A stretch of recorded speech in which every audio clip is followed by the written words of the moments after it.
Assalamualaikum warahmatullahi wabarakatuh. Kali ini saya akan berbagi ilmu saya, ya sebatas pengetahuan saya, tentang bagaimana agar tempat menanam kita atau modul kita tidak kosong. Jadi kita selalu ada tanaman-tanaman selanjutnya. Nah, saya biasanya menggunakan kangkung. Kangkung ini saya istilahkan untuk pribadi saya tanaman jeda untuk menunggu waktu semayan seperti sawi-sawian, karena dia lebih lama untuk muncul daun, 4 daunnya siap tanam dia lebih lama. Jadi saya menggunakan kangkung. Nah, sebelum kangkung ini saya semai, di sini tadinya adalah tanaman kailan. Ya, ini tanaman kailan saya ada di luar pagar, ya, pinggir jalan. Nah, kailan ini tadinya ada saya taruh di tempat permajaan yang saya sebut di dalam tadi.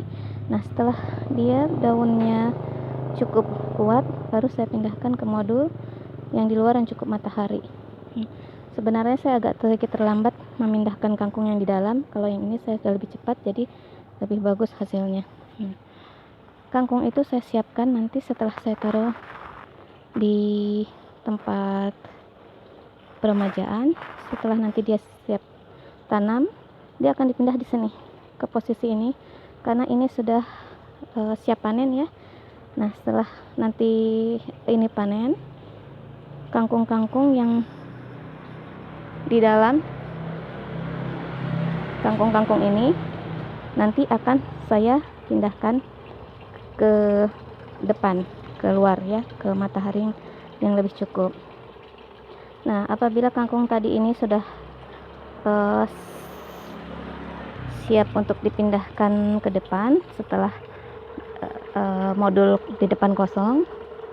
Nah, setelah dia pindah ke depan, modul ini pasti nanti akan kosong kembali karena kangkung-kangkung sudah pindah ke lokasi tanam yang di posisi yang sudah siap panen.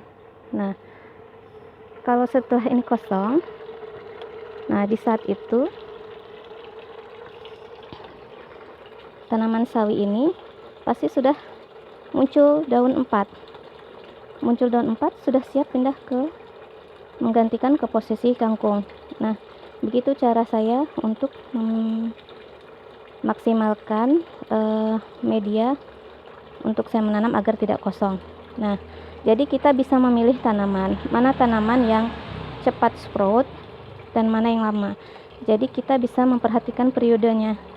Misalnya kayak sawi-sawian itu sekitar 10 atau 15 hari dia udah siap tanam. Nah, tapi kita perhatikan lebih cepat lagi kangkung.